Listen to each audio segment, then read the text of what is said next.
This is Catamount Racetrack in Milton, Vermont. Billed as the home of the brave, Catamount gives thousands of race fans a thrilling spectacle every Saturday night during the racing season. Last season, race fans witnessed a different sort of spectacle, and this is where it all happened. My name is Tom Riley with Vermont's Project Crash. Crash is part of a federal program designed to rid our nation's highways of the drunk driver. And we'd like to share this spectacle with you, because if you're like most of us, you do drink and drive. Last summer, we selected volunteers from the audience here at Catamount Racetrack. Because we wanted to run it in front of 4,000 race fans on a Saturday night, we picked just 5 from the many who volunteered. This is the story of how those 5 people drove under the effects of alcohol. But before we get to the actual demonstration, let's meet our 5 drinking drivers. We first see them at a briefing session, approximately 10 days before the big event. I'm not sure. I don't think so. I'm Darwin Merrill, and I'm project director of Crash. In this state, driving above .10, or for my case, driving with more than 6 beers, is illegal. And it's not known by the general public, one, how much it has to drink to get to that level, and secondly, what happens to your driving skills once you get to that level. And so we want to do 2 things. One, we want to demonstrate to the general public that driving above .10 does, in fact, degrade the driving skills, or you don't drive so good after you've had a few drinks.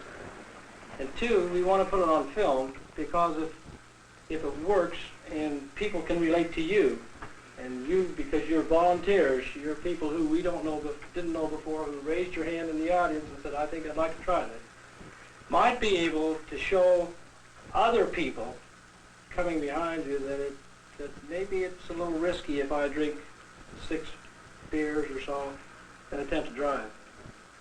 From here on in, the drivers learn that they will be asked to drive through a special course on the track while sober, then slightly impaired, and finally, impaired beyond the legal drinking driving limits. Each run will be scored so that each driver can be compared with himself as the alcohol in his or her bloodstream increases. Where you are before you drive each time. Yeah. You may not know where you are. We will know where you are. Assured that all aspects of the demonstration will be carried out with care and safety, the drivers signify their agreement by signing releases and receive the traditional $1 bill to make it binding. Now let's get to know our drivers. Frank, like all our volunteers, is an avid race fan. He is a 27-year-old meat cutter who frequents a bar called the Annex in a town several miles from the track. How much scotch do you think we ought to bring along with us? Probably a 5th. Probably a 5th will do it? Yeah. You usually drink scotch when you're out? Yep. What do you drink at home? Scotch or vodka. Scotch or vodka. Do you drink much beer at all? Not too much. Just mostly scotch? Right. You do most of your drinking out, bars? Usually here at the Annex, or, out in the clubs. You don't drink much at home then? No. When you drink, well, first of all, how often do you drink? I usually have a couple of bubbles every night. A couple of bubbles every night. Do you drink it every day then? Yeah, 1 or 2. Do you drink a little more on the weekends? Yeah. How much do you drink on the weekends? Oh, I'd say over the weekend, probably a 5th. Probably a 5th over the weekend. Well, now you're sort of a special person in our little experiment, in that you're the only one that suffered a DWI conviction. How much did you have that night? Do you know? Well, they did a urine test and they said it was .35. It's about 0.15 away from death. Right. Do you have any idea of how much you drank that night? A 5th of black velvet. At least. at least. I see. There was a little corner left in the bottom. How often do you think maybe you've done this in the past? In the past, before the conviction, Before the conviction. quite often.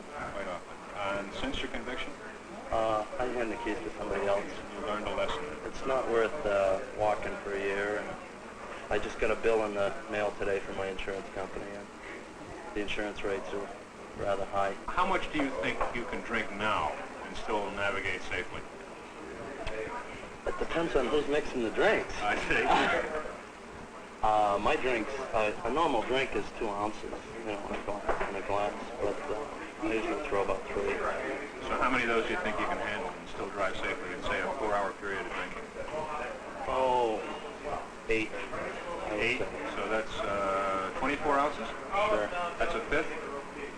I don't think that, And drive safely? I think that I can drive impaired to a point above 1.0. You think But, so? In other words, you're going to try and I prove us think, wrong.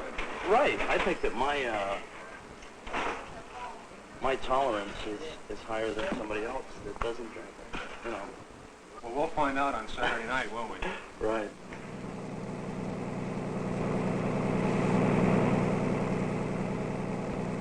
We visit Joe Bashaw at his uncle's farm. The weatherman has promised thunderstorms, and Joe is trying to get his hay in before it hits. Joe is our youngest driver at 19. Hi, Joe. Hi. Doing a little hand? Yeah, a little bit. All set for Saturday night? Yeah, I hope so. You think you're going to give the lie to Project Crash and drive better drunk than you do sober? I'll try. Tell me, you do most of your drinking at home? No, not really. I go out up the stopover. I see. And what do you generally drink? Beer usually. And how much of it? Friday and Saturday night, probably 8, 9. Uh-huh. And you drink every day? Yeah, usually, at night. Do you ever drink anything besides beer? Sometimes I have a shot of liquor. Sometimes a shot. About how often do you do that? Once a week or maybe twice. Not much more than that. You ever do any little extra celebrating, like at Christmas and Easter? New Year's? Yeah, New Year's. New Year's? How'd you do last New Year's? Bad. Bad? What did you put away? Well, we had a fifth of Black Velvet, and then we had 2 cases of beer, and we were going till 4 in the morning. I see. Who was driving? It was in walking distance. Oh, so nobody had to drive. Well, good. Listen, we're looking forward to Saturday night, but before we take off, when we stop people on the highway, we ask them tongue twisters. Yeah. Now, earlier I gave you ours, and you said you had one of your own. Yeah. Now, I want you to try it now, and then we'll try it again Saturday night after you've had a little bit to drink. Okay. Betty bought some butter. The butter about was bitter. So Betty bought some better butter, make the bitter butter better, but the bitter butter made the better butter bitter. Well, that sounds a little bit more complicated than around the rugged rock the ragged rascal ran. She shall done with the seashore. Okay, we'll try that again Saturday night, and I'll let you get back to your haying. Okay. Thanks for taking the we'll time, see ya. Joe. Yep. Bye-bye. Next, we stop in to see Roger Vincent, a 27-year-old technician. Hi, Roger. Roger has had a long-time interest in cars. What happened to it? Well, I got a couple of bolts that sheared off the torque converter and blowing the oil out on me, so tore it out, find out what was wrong with it. You gonna put it back? I don't think so. You gonna junk the whole animal? Jump the or whole thing, get rid of it, tear the engine out, forget about it, I guess. What you gonna get? I'm not gonna get anything. I got my other car, so Oh. You all set for Saturday night? all set. Well, what do you want us to provide you with Saturday? Oh, I think Schlitz will be good enough. Schlitz? You Yeah. usually drink beer? Yeah. Well, how much do you think we're gonna have to feed you Saturday night? Couple 6-packs anyhow. Anyhow. Anyhow. So we should have maybe a case on hand for you. Sounds good. Have you ever polished off a case? In a day's time, yeah. In a day's time. Drive afterwards? No. No? Had a hard time walking. Roger, when we stop people on the road, we sometimes have them do manual dexterity tests and say tongue twisters and things. I got one I want to lay on you right now. Okay, shoot. So let's hear you say, around the rugged rock, the ragged rascal ran. Around the rugged rock, the rugged rascal ran. That's pretty good. We'll try again Saturday night and see how you do after you've had your 2 6-packs. Okay, good enough. Yeah. Thanks, Roger. We'll We'll see sit you. down. I managed to spend a few minutes with Sue Maynard at her office. Hi, Sue. Hi, how are you? All set for Saturday? Sure am. I understand that you made a phone call to the office yesterday. Oh gosh, I did. You decided you wanted to back out, or I had my doubts you had yesterday. your doubts? How do you feel about being the only woman involved in this little project? I don't know, when I first found out I was, it kind of bothered me a little, but I don't know, it doesn't really too much now. I guess, it just doesn't bother me anymore. A lot of people give me hassles about it, you know, parents and stuff, but I think it's all right. I just want to find out a little bit about how experienced a drinker you are, so we know how much we're going to have to provide you with. Now, what do you usually drink? Usually, depends what kind of mood I'm in. Sometimes I usually drink beer or something, but I like tequila. You like tequila. You usually drink beer. Yeah. How often do you drink beer? A couple times a week, maybe. A couple times a week. And when you do, how much do you drink at one time? 6-pack or more. A 6-pack or more. Depends. Tuesday nights are bowling night, and we usually go out and have a few with the girls. and you work up a thirst, huh? Yeah. You do most of your drinking out with girlfriends or on a date, or? Yeah. Sometimes during the day when I'm home alone, I do. I see. And when you don't drink beer, you drink tequila. Usually. When you drink more than you usually drink, how much do you drink? What, tequila-wise, you mean, or just anything? Anything. Anything? Okay, let's see. Probably I can drink about half a fifth of tequila and be all right, so I feel, you know. But any more than that, and I get pretty drunk, I guess. And I usually, like, I don't know, forget what I'm doing and stuff like that. A half a foot. Do you, I'm not trying to put you on the spot, but how often do you drive after you've had a half a foot? I never drive when I drink. Oh, you don't drive at all when you drink? Of course, you're a little bit more fortunate than most of us. You probably have somebody to drive you. Yeah. I call the cab and ask for two drivers, yeah. I see. Told me you have a pretty good tongue twister that you could do better drunk than sober. You want to run through it for me? I slid a sheet I slid. Upon the slid sheet I sit. We'll try that again Saturday night after you've had a little bit of drink. Gosh. Okay. Sue, thanks a lot for taking time while you're at work, and we'll see you Saturday, noon sharp, okay? Okay. Dave Delurier is another driver with a real interest in cars, and displays his current set of wheels in front of a friend's service station. Dave is 19 and works at a local manufacturing plant. Recently lost my license for a few days. How did you manage to pull that? Not for DWI, I hope. On speeding violation. When did you get the speeding violation? Last November. They certainly took the time about picking up your license, didn't they? I guess they wanted to wait till near vacation time, so I try to blow my plan. Just to make it a little more convenient for you. Well, let's see. You were going to drink what, beer? Stick with Seagram 7. Seagram 7. And what are you going to mix it? I think I'll stick water and ice. Yeah, this is quite a set of wheels you got here. Well, take a look at the engine. We have this. You'd rather run around in the state car. I would like to, running a little bit more horsepower, 350 horse in this engine for just a 383. What do you get for gas mileage? About 14 on the interstate and about 6 in the city. 6 in the city. 6 in the city. It's not almost like my Blazer. right, but it runs a little bit faster. Well, David, we're going to try, when we stop people on the road, we ask them some tongue twisters. And I want to try one on you now, and then we'll try it again Saturday night and see how you do. Let me hear you say, around the rugged rock, the ragged rascal ran. Around the rugged rock, the ragged rascal ran. That's pretty good. We'll try again Saturday night.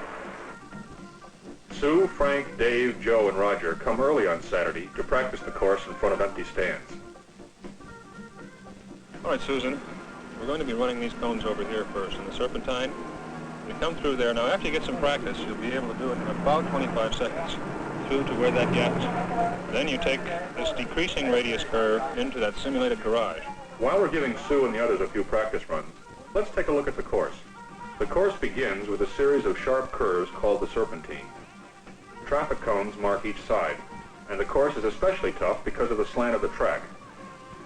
The cones are set 9 feet apart and allow only 1 foot of clearance on either side of the car. The winding serpentine ends with a decreasing radius curve into a simulated garage on the infield. The driver must stop with his front bumper 1 foot from the cones at the end of the garage. Then, he must back out through the curve and stop in position to begin the high-speed lane change. It's possible to complete this much of the course in 45 seconds or less.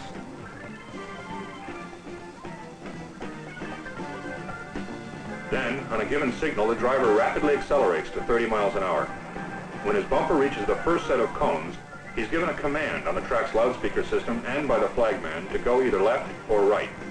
He then must swerve into the proper lane without hitting any of the cones or large boxes marking the left and right traffic lanes. A state trooper rides with the driver on all runs. Practice is over. It's time to measure each person's driving ability in the dry runs before he becomes impaired by alcohol. Here's how the scoring works. A driver will lose 1 point for each cone or box knocked down, and 1 point for each second over the 45-second standard for completing the first part of the course. In the high-speed lane change, a driver will lose 5 points if he either hits his brakes or goes into the wrong lane. Drivers can gain points too. If they complete the first part of the course in less than 45 seconds, they gain 1 point for each second under the standard 45. We'll check the dry run scores shortly. Now comes the fun part.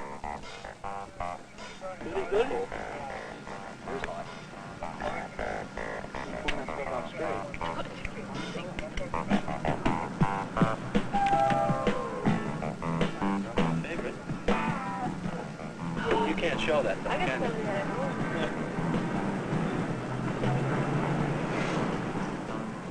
Dave had a -6 on his first scored run. Each driver had 3 dry runs, and an average score has been computed. The standings look like this. Dave has the best score with a -2, followed by Roger with a -4, Frank with a -5, Joe with -7, and Sue with -22. Car numbers 1 through 5 are assigned to the drivers according to these standings. And a -4 on his third run. Each volunteer's alcohol intake is carefully measured and plotted, so that the first wet runs, just before race time, will be made with a blood alcohol concentration of about 0.05%, or about 1/2 of the state's legal limit of 0.10% BAC.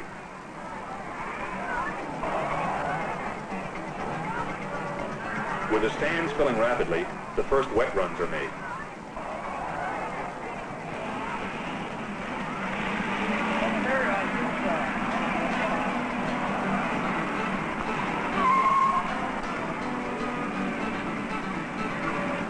On the first wet run, Dave has about 4 drinks in his bloodstream, with a blood alcohol concentration of 0.06, and an average score for 2 passes through the course of -6, compared with his dry score of -2.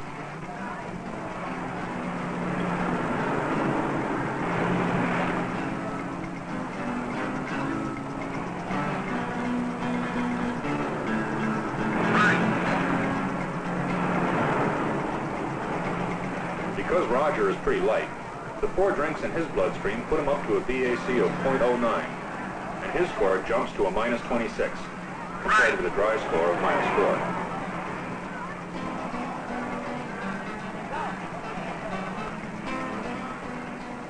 Frank, at 0.06, shows a slight loss of driving skill with a score of -6.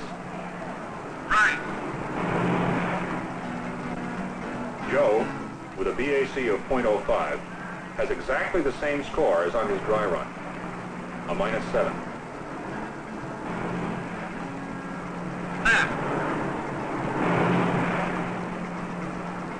And Sue's score drops to a -28 with 3 drinks and a BAC of 0.06.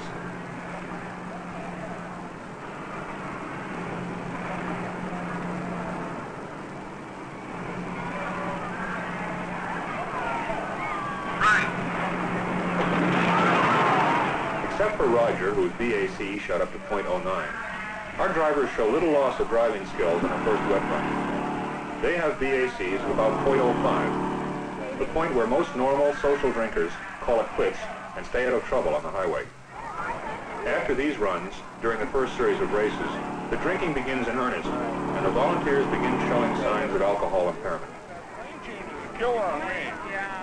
If I had to do it on the interstate, I'd probably drive it. From here, it looks like it comes kind of fast. Yes, it does.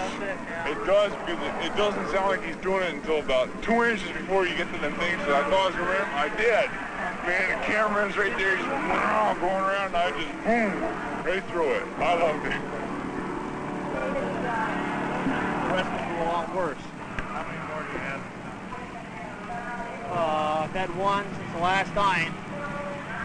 I'm going to have another one probably before I get out there again. But I think the rest are going to start catching up, and I don't think they're going to do as good. Terrific. Need another Boilermaker. Another Boilermaker will raise it very soon. I'm still sipping on that number 1 jobber, but I could use the number 2 jobber. Okay. How do you think you're going to do? What do you think we can get you up to point 2? Hope to reach .35. You're going to try for 3.5. Right. And wind up backing out of a snowbank again. Dave's a point ahead of me, but we're going to catch him. Okay. All right. And you think you're going to drive just as well? I drove better, I think, on the wet runs, time-wise, going through the S's and... Except that you knocked down more cones. No, I didn't. Yes, you did. Your score was worse. It was. Oh, well. Joe, you did the same as you did last time, the first time. Yeah. But you're only 05. You're working on a little bit more now, you think? Yeah, this is about my 6th, 7th one already. So I see. I'm working on it. Okay, well, we don't want you to let us down, you know. No, We I expect to get a won't. nice high blood alcohol. I'm trying. Yeah, you don't want any of these city fellas to get a higher blood alcohol concentration than you do. No, this is almost empty. I'll go on another one right now. Okay. Would you like a little something to it, or? Well, don't make me no difference. I don't care. I see. You want to try that tongue twister for me again? Betty bought some butter. The Betty bought was bitter. So Betty bought some butter makes the bitter butter better, but the bitter butter makes the better butter bitter. You did it. Okay. You want to try around the rugged rock, the ragged rascal ran? Around the rugged rock, the rugged rascal ran. Ragged rascal. Oh, it wasn't the rugged rascal. The ragged rascal.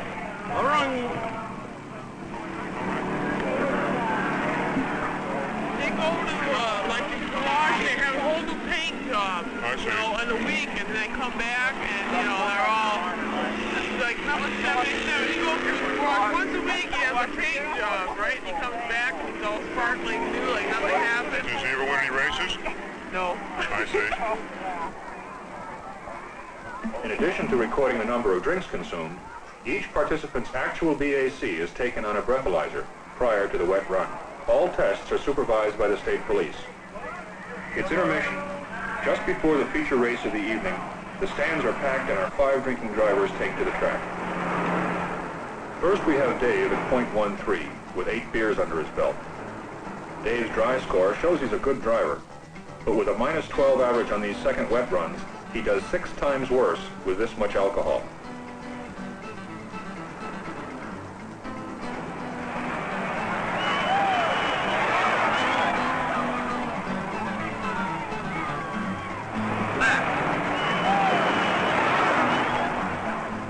On the other hand, Roger, another beer drinker, does a little better than he did on the first wet run when his BAC was .09.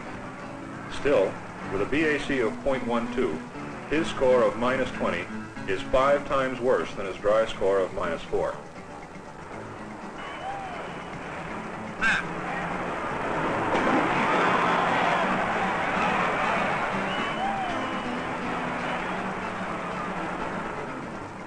Frank, drinking Boilermakers, with a BAC of .13, scores a -19, 3 times worse than his score of -5.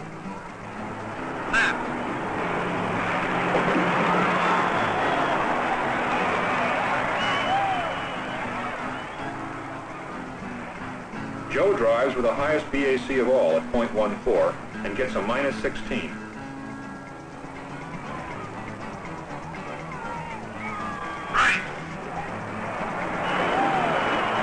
While Sue, on tequila, has the most colorful ride.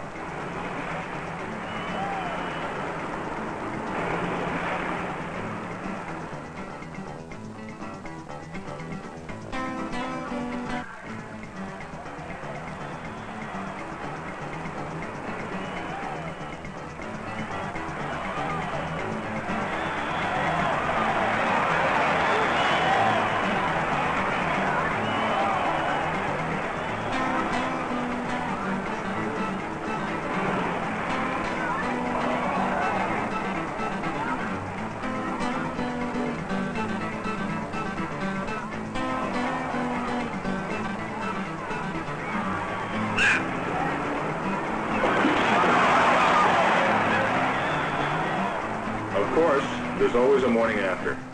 But this one's a little different because we have newsreel footage of the night before. Most of our drivers still felt they performed rather well. You can verify it's fixed. When you start to react, you react a little bit late, and then you overreact. You can't get back in line fast enough. Watch this one. The time before, when you hit clip the right side of the cones, coming into the lane change, Look at that. out of the garage out.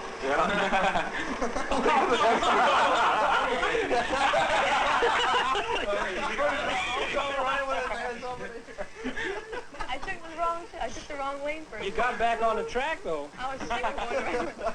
Somebody else's course. Wow, what a Right back to the wall. Bergeron must have been laughing his head off. Straight.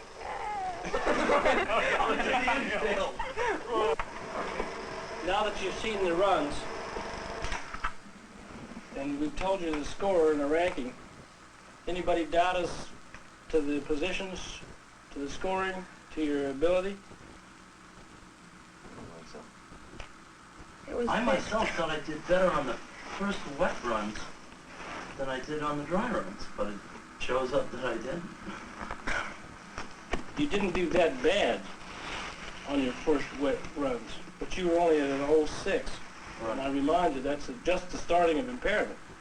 That wasn't... I felt a lot more comfortable driving at 06. Something you should have learned about yourselves in alcohol, not the driving part of it. Once you get under the influence of alcohol, and the influence is after 4 or 5 drinks, then the alcohol takes over. You remember doing as poorly as it looked on those films? I was doing better. I thought, No, when I went through that last run, I thought I made it perfect, but I knocked down a whole side. It didn't. And you didn't see them? No, I thought I did it. I thought I went right through and didn't knock down any cones, but I guess I did. Dave? When I went through it and I wiped him out, I didn't feel it. And I asked the cop, and he said he didn't feel it either. But he was just going along with me next week. Because I felt one, and that was it. All the rest must have just been smooth. I felt it, but I didn't believe it. It sort of numbed me. On the last wet run, I wasn't back at David. David went first, and I had thoughts that I wanted to beat him to get a better score. And then I had thoughts, well, why don't I do something nice for the crowd and tag the wall? Now, would you have driven home under similar alcohol drinking experiences had you not been out of Catamount and not been demonstrating you can't drink and drive? Yeah, definitely. Because I always think that I'm more sober than I am, or that I can hold more booze. Definitely. Sue? I don't know, probably. I think so. Joe? I would have. You would have driven home. Yeah. Given a choice of a taxi or a car, your car. Probably would have driven. And a can of beer.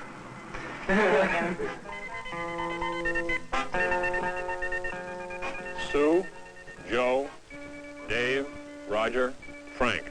Each of our 5 drinking drivers is an individual, quite a different person. But in one way, they're all alike. When they get too much alcohol in their systems and get behind the wheel, they're dangerous. They didn't know they hit all those cones until they saw the news film.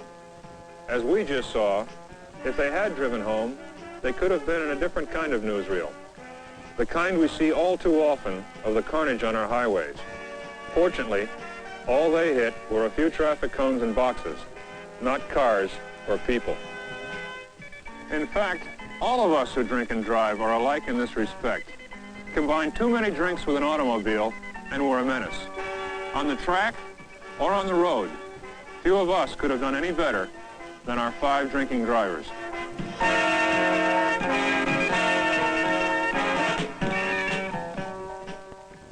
My business is putting people on the highway, and we certainly don't need any more drinking drivers than we already have. I'm going to vote no. My sister 6 years ago was critically injured in an automobile accident to the cause of a drunk driver on the road. I'm opposed to liquor by the drink because I've lived in Atlanta, and I don't want a bar on every street corner in our town, so I'm going to vote no. That's going to increase drunken drivers in the city, and it's unsafe. I'm just going to vote no against liquor by the drink.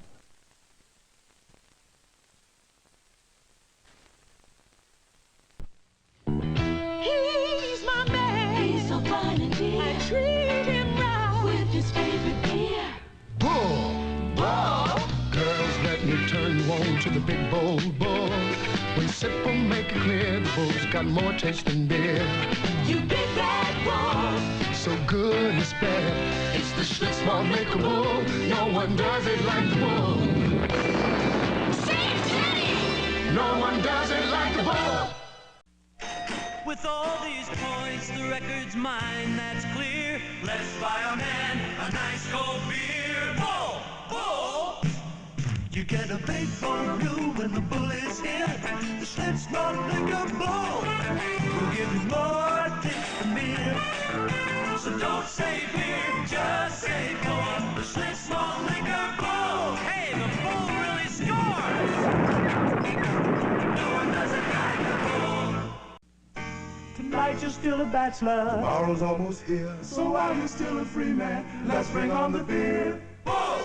Bull! On this night to remember, it's so clear. You deserve to celebrate with more taste than beer. The bull's got a taste so big, so bold, so smooth. Let's all party with the Schlitz Malt Liquor Bull. Don't say beer, say bull. Hey, gang, how about another bull? No one does it like the bull. We've won ourselves a lion, let's all give a cheer and celebrate with a nice cold beer. Bull! Bull! Beer does not compare to the taste of the bull. Keep your kitty cat in beer. Get the Schlitz Malt Liquor Bull. It's bold, it's smooth, you will surely say. It's got more taste than beer any day. So don't say beer, say bull. My lion for a bull. No one does it like the bull.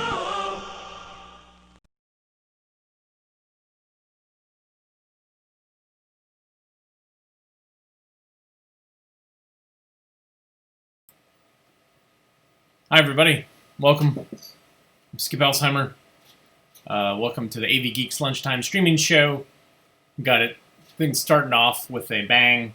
5 Drinking Drivers, which came out 74, 75. My printer is beeping. And this test of getting people drunk and then having them drive an obstacle course shows up in at least 2 other films I have. One of them is called Alco Beat, which was set probably in the mid-60s, like 10 years prior. And then I have another one, which I can't remember the title of, but it's a common test, and it is lots of fun to watch. In both cases, it's in a racetrack, and there's people in the bleachers, and I'm sure there's lots of cheering on and laughing and all that stuff. You know, it's obviously it's for a serious purpose, but it's still hilarious to watch drunk people miss cones and freak out and all that stuff. So, yeah, good times. And then that followed up with some commercials I had. One of them was for Liquor by the Drink in North Carolina, which did not pass at the time, but did eventually pass. And then some awesome Schlitz commercials that I have. Really quite something. Where am I going with this? Oh yeah, so today is Monday. Thanks everybody for tuning in. You're welcome to donate to AV Geeks, buy us coffee, and tomorrow's my birthday. So I, on Facebook, did a fundraiser for raising money, not for me, but for Planned Parenthood, the regional Planned Parenthood, because I'm a big supporter of reproductive health, especially for people that can't afford it. And I certainly have used Planned Parenthood for tests and birth control back in the day, when I was an extremely poor college student. So I have benefited from it. So more information than you ever really want to know. But anyways, so any money that you donate to me for coffee, I'm just going to pass on to Planned Parenthood, unless you say, like, please just buy coffee with this. Anyhow, so happy to see everybody today. This is a wonderful distraction. It's beautiful outside, but there is some police activity outside. About 2 houses down, there's police tape, and there was talk of somebody being shot. somebody throwing an air compressor at somebody else, a severed arm. There's a lot of news that's kind of circulating around the neighborhood, which is just kind of crazy. So we're going to stay inside and turn our heads down and watch films from the 70s, 60s, etc. So there we go. So this next film is, it's called Noise. So here's some noise. Noise.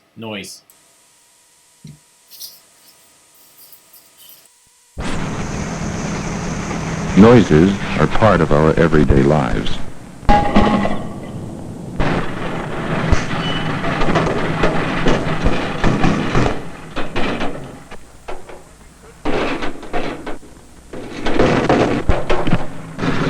Some noises bother or disturb us.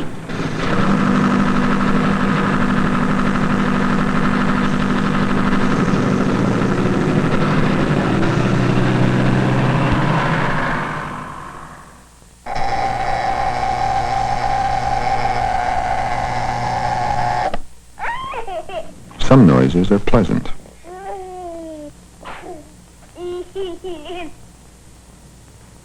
How you doing? Hi, the little fella.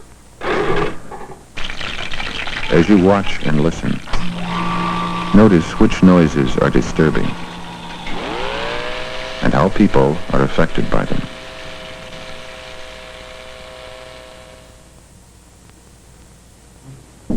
What do they say?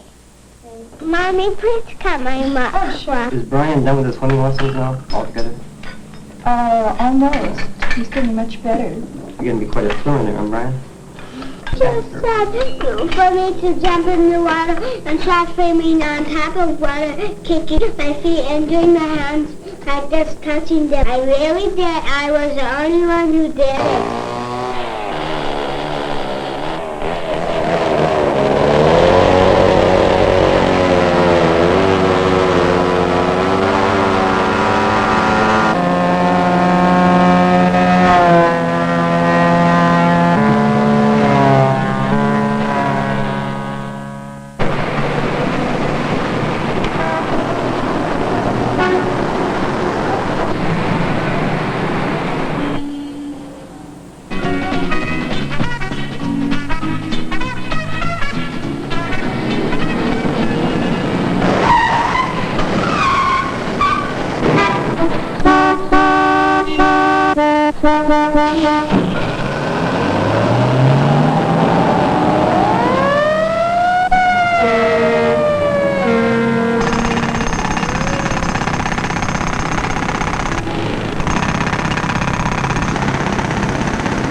Boys and girls, let's put our books away now, please.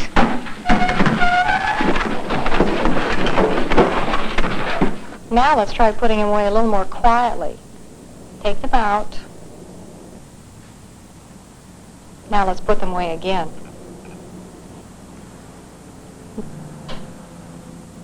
Yesterday we started our study of prehistoric animals. Let's review today some of the things that we learned yesterday.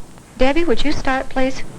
Well, first, the earth was covered with water, and there wasn't any land, but when the water lowered or sunk, the animal rose. Okay, Charles? Well, there wasn't anything on Earth but marine life, and there were fish and plankton and all those little fish. Kimmy. A long time after, reptiles came, and they breathed through lungs, and they had regular feet. They didn't have flippers. All right, Dan?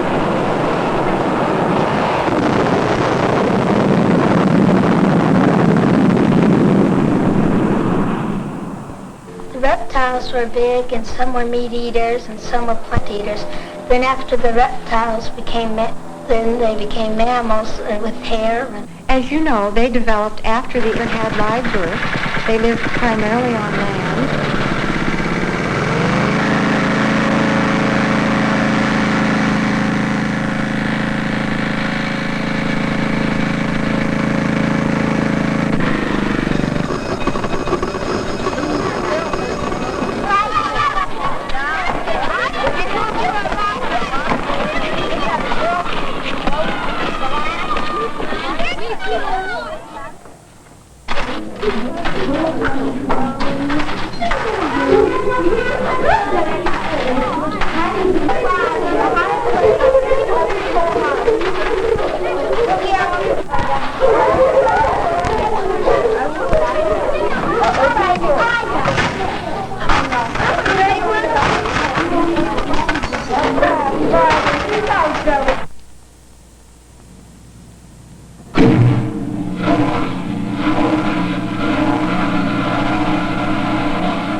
Okay, you come back in an hour.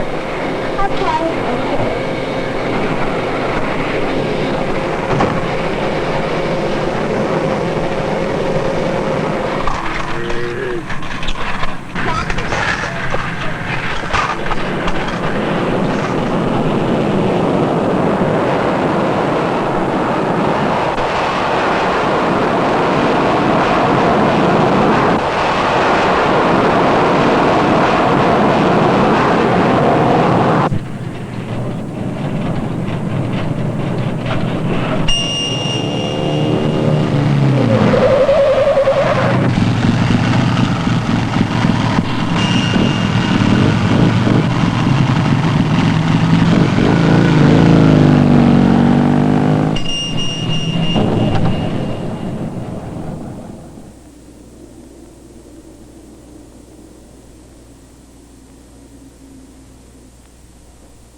And then it just ends. It's just about noise. There you go. That's Fascinating. Yeah, I had not seen that before. So it doesn't even have a title. Maybe I can find... I'm going to look at my database real quick and see if it gives me any more insight. I have a lot of films about noise. No? Noise. By Don Dickerson, 1970, describes various types of noise familiar to young children and raises the question, what is the difference between sound and noise? How much does noise affect the quality of our lives, and how much noise can we tolerate? Well, in a very passive way, it asks those questions, I guess. Really fascinating. All right. It's not much fun being angry, and this film talks about that. Here it is. It's not much fun being angry. The most important person in the whole wide world is you, and you hardly even know you.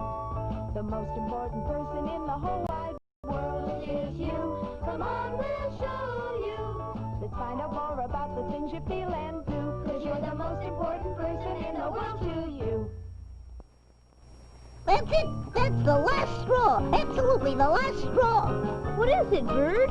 I just never thought the last straw. The last straw. He sure is angry. Angry? Did I hear you say angry? I'm more than that. I'm furious. It's all right to be angry, Bird. It is, huh? Sure, everybody gets angry sometimes. So what do you do about it? I tried punching a pillow. I squeezed on clay. I drew an angry picture. Sometimes it helps to talk about it. What are you angry about? Look, the last straw. Somebody came and took all my straw. I was going to build a new nest. Now what have I got? One piece of straw. Who do you think did it? I have a pretty good idea. Well, hi there, friends. I bet you're all admiring what I've done. Cleaned up the whole yard. Isn't it beautiful? Why, you bragging about it, too. You're terrible. You're not my friend. I'm going to hit you until you go home crying. Wait a minute. What is this? Hey, hold on now. Talk about your anger, Bird. What's fighting going to solve? Think that and that and that. All right, Bird. I'm going to get angry, too. That's the last straw. You see, he admitted it. You're a super baddie. Talk to each other, please. Tell him why you're angry. You took my straw, that's why, and you know it. That was your straw I picked up? You knew it. Laying all over the yard? I thought it was only a mess. Gee, Bird, you must be angry. He was going to build a new nest.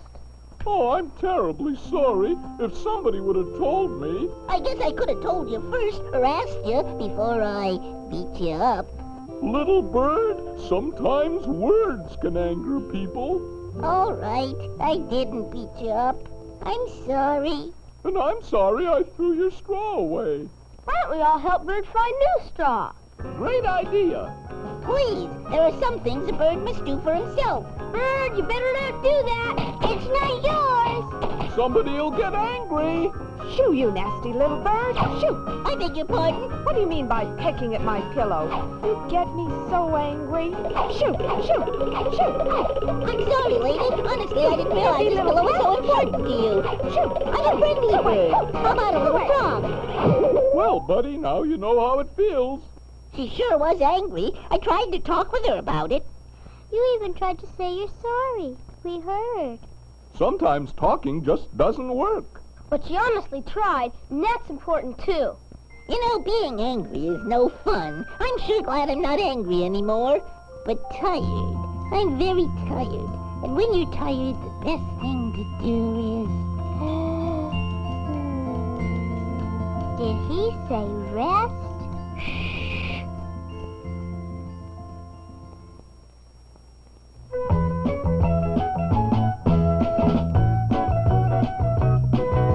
The most important person.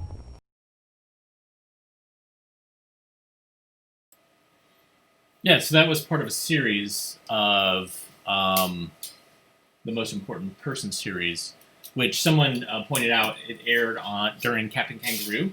Captain Kangaroo would have little shorts that they would show over the span of that television show, and that's one of them. I have several films in that series. Yeah, Angry Birds, too. That's funny. No pigs in that, though. This next film is, I've been going through, since I have this film transfer machine here, Telecine, I've been going through and picking films, just going to the archive and pulling films that I haven't seen. So you guys are benefiting from seeing a lot of films that we haven't seen. I mean, I'm mixing it in with films that I have digitized and seen, but there's a lot of new stuff. Noise was one of those ones that was we haven't seen. And so I'm excited that you guys are watching these films along with me, watching stuff that we just haven't seen before. So that's great. This next film, it's called We're Okay. And it's supposedly a film about transactional analysis. Does anybody know what transactional analysis is? Also known as TA. Some of you might have seen the book. TA is for Tots. It talks about cold pricklies and warm fuzzies. So here is We're Okay.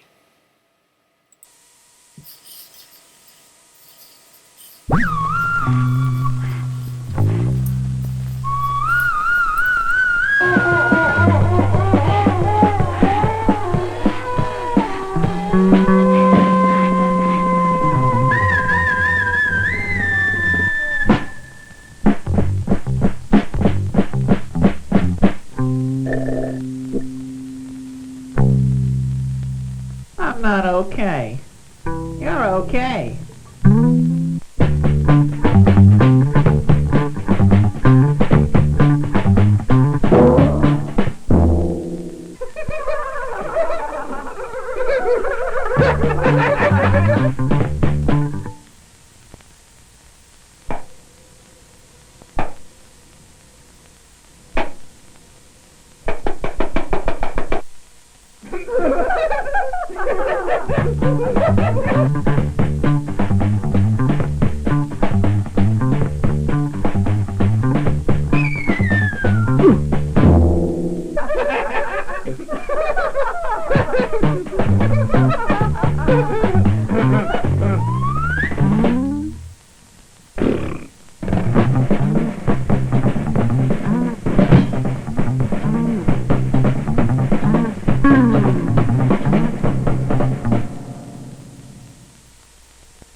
I'm okay.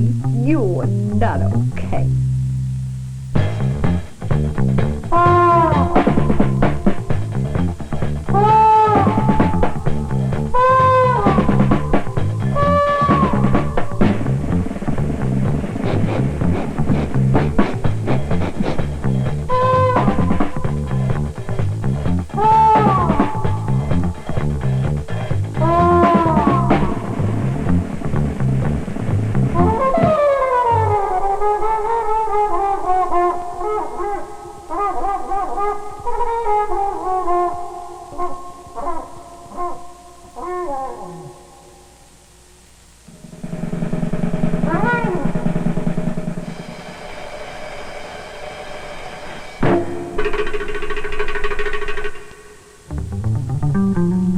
I'm not okay.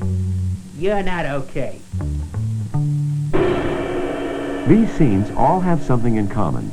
A hidden part of each individual's personality is taken over, causing a lot of bad feelings. What are these hidden parts? There are 3 ego states that exist in all people. A parent, a child, and an adult. Our parent records all the rules and laws, both useful and harmful, which we receive from our parents. Don't play with matches.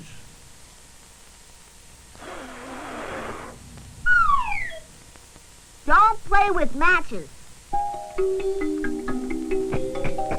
Our child records all the feelings, both good and bad, which we experienced as children.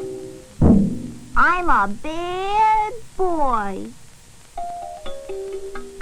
Our adult, even in childhood, helps us figure out things for ourselves. Ow! It is my opinion that matches are dangerous for little children. The trick is to get our parent, adult, and child working together. When we do, we feel okay, and other people seem okay to us. Let's take another look at the not okay scenes we portrayed earlier. This person is dominated by his child. He often is afraid to trust himself. He's always trying to please the big people, the bosses, the teachers, the parents. But he never seems to be good enough. He always feels like a loser.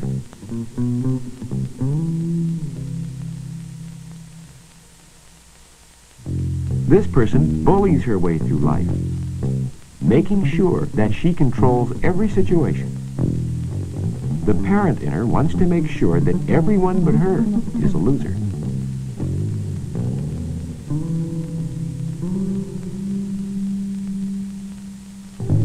A conflict between this person's parent and child causes him to distrust everybody. He is certain everyone loses in the game of life, including himself.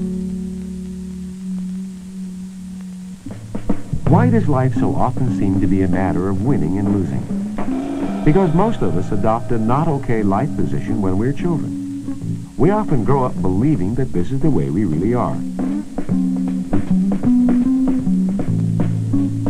The more we have not okay feelings about ourselves or others, the harder it is to be comfortable with people. For instance, we all need recognition, almost as much as food and air. We need approval by other people. We need them to stroke us with words and touches. But sometimes we get bad strokes. Then the child in us starts to feel bad, not okay. So we start giving bad strokes. You bad boy, go to your room and do your homework. And we receive bad strokes in return. So we store up more not okay feelings about ourselves and about other people. These stored up not okay feelings build up until they start dominating our lives. You heard your mother. Get busy and do your homework. Oh, what's the use? I'll never pass anyway. These not okay feelings occur again and again as we grow up. Where's that report? Let's get busy and get it done, Charlie. Oh, what's the use? I'll never figure out how to do it anyway. The child in him is now blindly certain that he's not okay. The parent in him is now smugly convinced that other people are not okay. So, the two of them begin to play games with each other. Why does this always happen to me? I'm only trying to help you. What if we saw our transactions as they really are? We must first be aware of the problem before we can hope to change. Why does this always happen to me? I'm only trying to help you. If we could see how foolish we are, we might want to change. To do that, we have to start treating ourselves and others as okay. Hi, Charlie. You going to get that report out on time? The nerve of this guy telling you how to do your job. Take your feet off your desk when the boss is talking to you. It would take a bigger man than you to make me, Buster. Do you hear the way he's talking to you? I don't hear a thing. We can refuse to play not okay games, but we have to work at it. What were you saying, Ben? I said, are you going to get that report out on time? Yeah, I'm just trying to figure out how to go about it. It's got some tough problems. Well, we need to meet that deadline, so let me know when it's ready, okay? I'll do my best to have it done in time. By assuming that we're all okay, we can function better and feel better about ourselves in the process.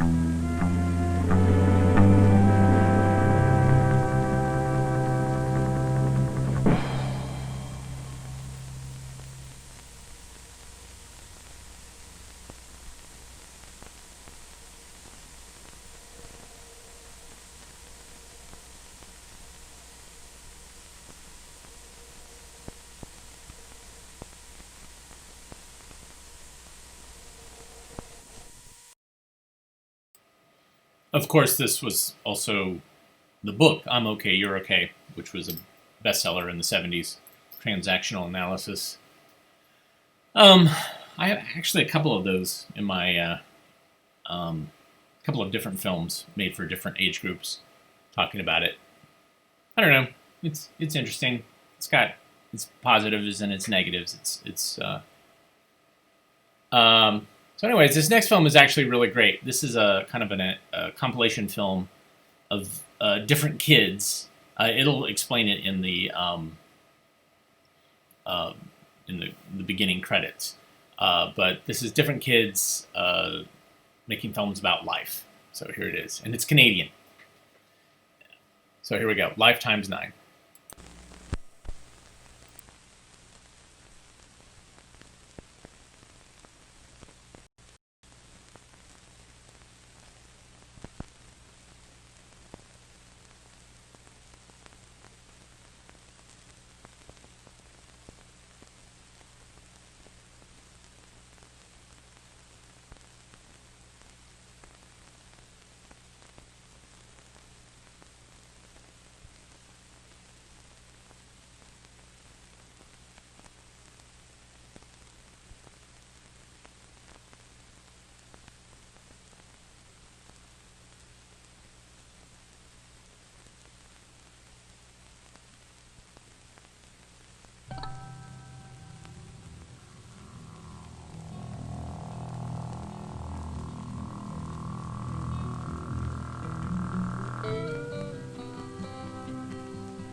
Life!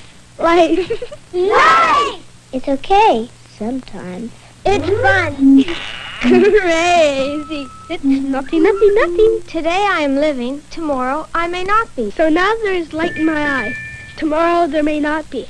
Jolly good life, eh? Yeah, life is in the sun. Life is in the rain. In the snow. In the dark. In the blue. Purple. Or black with yellow dots, commonly known as stars. Life is friends. Lots of them. Quiet times with good friends. Together times with good friends. If there were no living animals or nature, what would living be? Tomorrow's another living day. Maybe not for me. Maybe for Shauna. Oh well, I'm looking forward until tomorrow. We want to sell you a tank. A tank that you can call your very own. Now just look at this. Every new tank is made with a new aluminum alloy that makes it lighter and easier to maneuver, and double belted tracks for better performance. It can get up to 10 miles to the gallon at close to 30 miles an hour in any kind of weather. Every tank comes with an optional firing cannon with machine guns and flamethrowers as standard equipment on every machine. This complex 50-ton piece of equipment can be yours, and it's simple. We want you to join the Army. We boast the biggest fleet of artillery tanks in the world, and the chance to choose a profession and to learn it right on the job. You'll get a chance to learn about tanks, and perhaps even command one of your own. And if tanks aren't your specialty, maybe you'll get a chance to become a specialist in machine guns and help ship them to our fighting boys all over the world. Now, when all's considered, wouldn't you rather be part of it? And so you can join the army, and all this can be yours. And remember, it's the biggest army, it's the best army, and it's the strongest army in all the world. And it's got the most planes, and the most tanks, and the most ships, and the fastest jets, and the biggest bombs.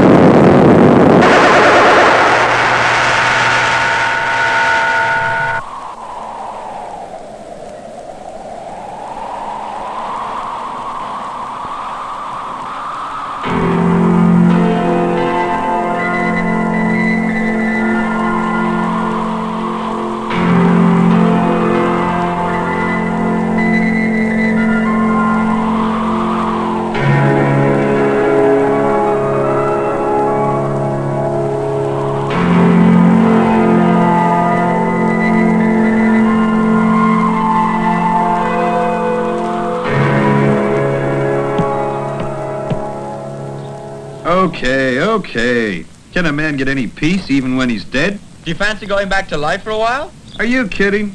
I wouldn't touch that stuff again. Oh, come on. How about going for a good slap-up meal, huh?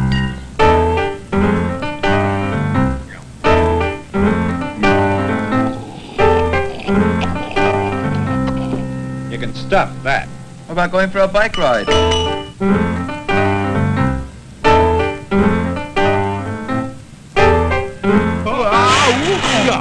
Forget it. Golf?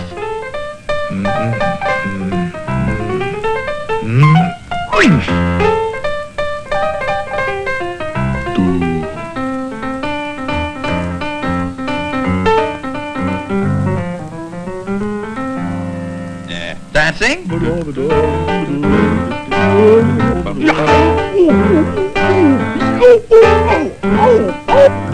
Forget it. Tennis?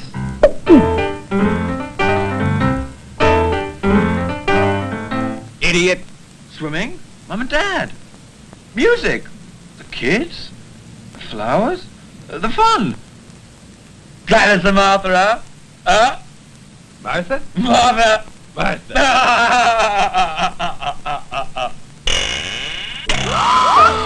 I came back. I came back. And we're glad they did. Was that right? Uh-huh. Wouldn't you want to come back to life for one reason or another?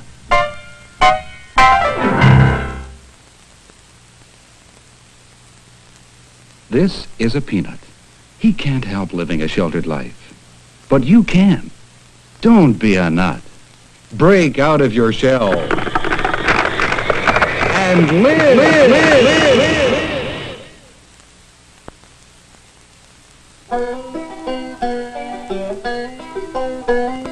Do what you want to do. Be what you want to be. Go where you're going to. There's nobody left here but me. Just sing all day in the sun. Work till the work is all done. Just laugh all your troubles away. 'Cause tomorrow's a long way away. Come, all laugh together now.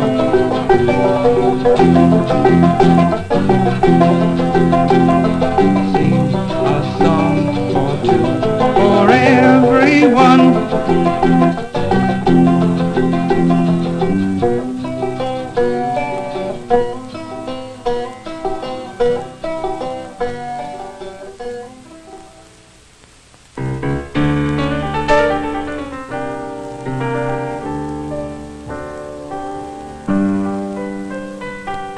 I don't know why we're doing this commercial anyway. We're only getting minimum wages.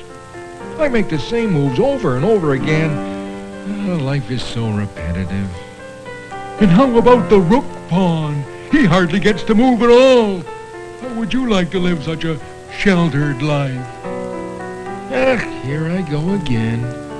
Have fun. Yeah, sure. Oh, sure. This corner gets to be such a drag. What a life. 9 to 5. I wish I was out of this cycle. Me too. Now, you chaps, here I go. Oh, I wish I was on the board. I would do so much better than those players. Yes, this is so tiresome, just standing here, watching and waiting.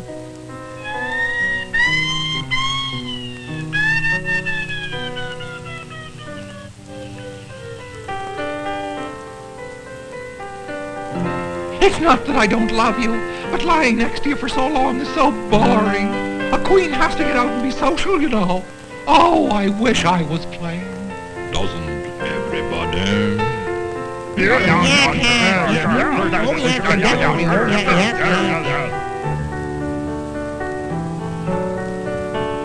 Life. Appreciate.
So those were basically like short ads that they had kids make. They had them come up with and scripted, and probably had adults shoot it. But yeah, somebody on one of the comments said, "How did these kids get so bitter at such a young age?"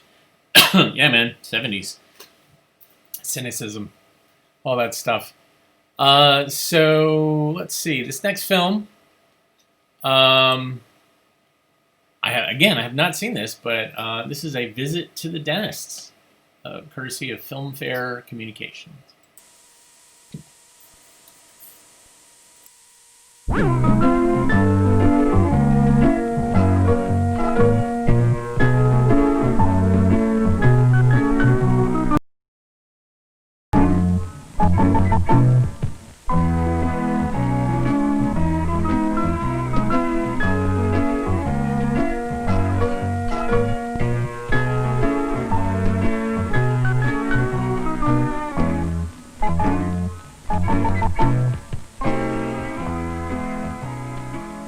Paddington stared at the kitchen sink as if he could hardly believe his eyes.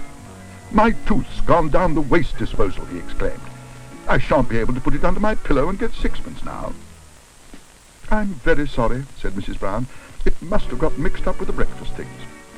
"It was my best tooth," said Paddington. "I've cleaned it twice a day ever since I first had it." I don't know what Aunt Lucy will say. She'd probably say you shouldn't have eaten that everlasting toffee you made last week. It wouldn't have fallen out then. "I think," said Mrs. Bird, "we'd better pay a visit to the dentist. We don't want any more trouble. Besides, it's an emergency." "Emergency or not," said Mr. Leach, the dentist, "I'm afraid I shall have to charge extra. Bears have 42 teeth. That's 10 more than usual." "I've only got 41, said Paddington. "One of mine's been disposed of." "That's still more than I'm used to. Now, take your scarf off, and I'll see what I can do. Nurse? Nurse, where are you?" "I do hope we're doing the right thing," said Mrs. Brown. "Paddington's never been to the dentist before." "I don't suppose Mr. Leach has had bears before, either," said Mrs. Bird. "I'd like to know what's going on in there." "You have a large piece of tooth missing," said Mr. Leach. "I shall have to make a new gold top for it." "A gold top?" exclaimed Paddington. "I thought only milk bottles had those." Mr. Leach decided to ignore the remark. "Now, don't forget," he said, "this will bother me much more than it does you." "I'm very glad of that," said Paddington. Yes, well, I'm going to put this piece of wax in your mouth so that I can find out the shape of your teeth. Now, say ah, and when I put it in, take a good hard bite." "I'll do my best," said Paddington. "Ah, very good. Now, once more, and don't forget, from now on, whatever happens, don't let go." "Ah," said Paddington. "Ooh," cried Mr. Leach. "Ooh," shouted Paddington excitedly. "No!" yelled Mr. Leach. "Ooh! No!" repeated Paddington, gripping harder than ever. "It's no good," said Mrs. Brown. "I can't stand it a moment longer." "Hear, hear," agreed Mrs. Bird. "What are you doing to that poor bear?" "Poor bear, poor bear! What about my thumb? Look! Look at it!" "Perhaps you'd like one of these toffees, Mr. Leach," said Paddington. "I made them myself, and they're very good for taking your mind off things." Thank you," said Mr. Leach. "Thank you very much." "I wouldn't if I were you," warned Mrs. Bird. "Remember what happened to Paddington."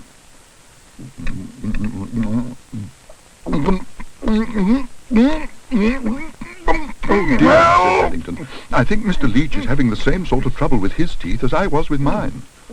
"The sooner you get rid of those toffees, the better," said Mrs. Bird. Paddington put on his injured expression. "I'm doing my best," he said, "but nobody seems to like them very much."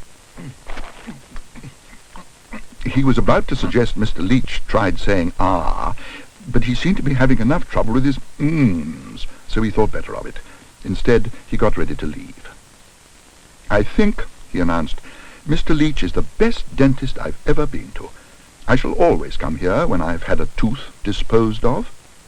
He said it was going to bother him much more than it did me, and he's quite right. It has. Mine feels better already.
One day, Mr. Brown arranged to take everyone out to lunch at a new restaurant he'd been told about.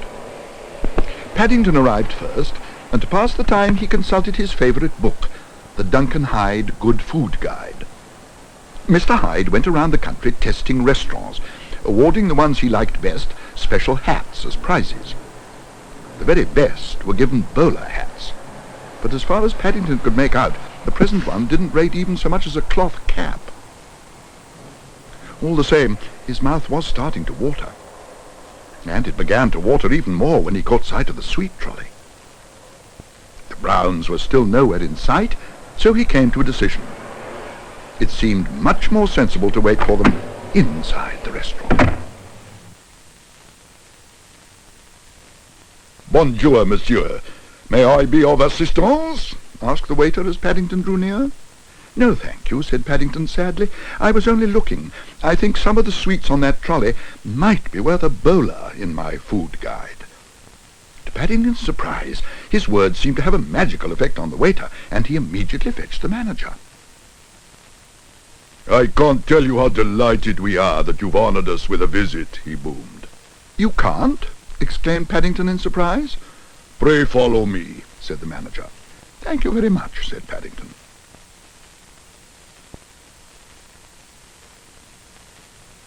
I've put you in a window, sir, so that everyone can see, so that you can see better. Now, may I find something to titillate your palate? Yes, please, said Paddington eagerly, but I'm not sure if I can afford it.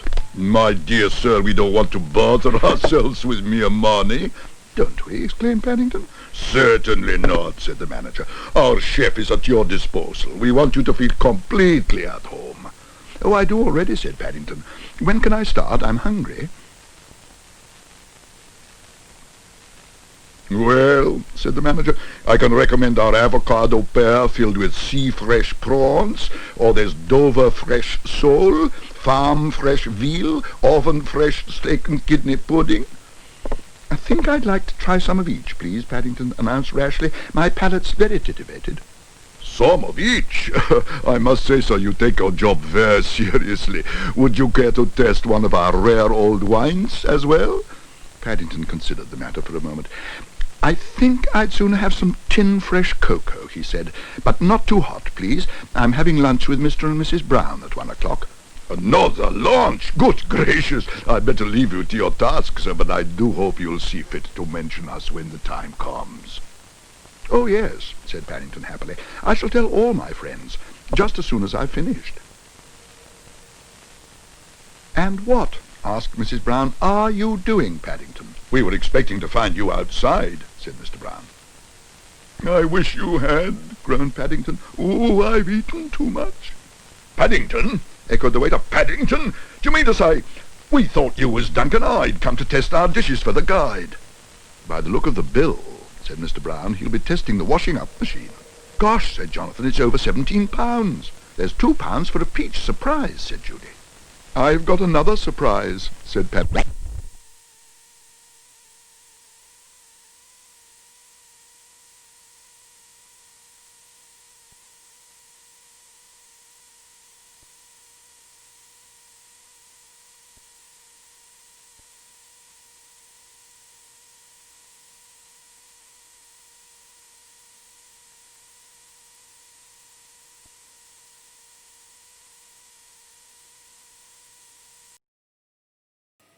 Well, that's just annoying.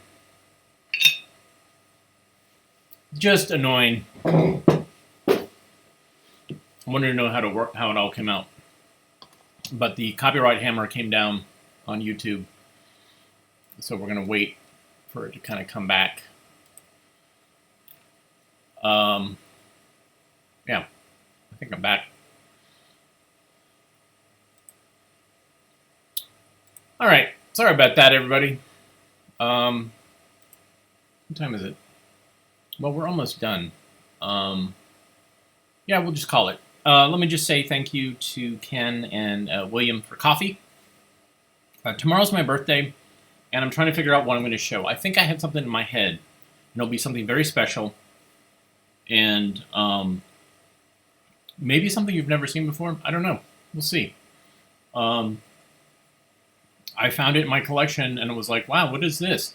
And then I was really amazed by it. Here I am talking it up, and it could just all fall apart. So, anyways, so tomorrow, join us. We'll do something special. I don't know what it is. I haven't figured it out. I don't know. But thank you so much for tuning in. Thank you so much for the comments and the donations. If you like what you saw, you can donate, subscribe, etc. You can buy us coffee, and you can go to AV Geeks and watch other stuff that we've done and share things with people and all that good stuff. Anyhow, tomorrow, we'll see you tomorrow, 1 o'clock. I'll be here a year older. So, everybody, take care. Love each other. Please rewind and count down.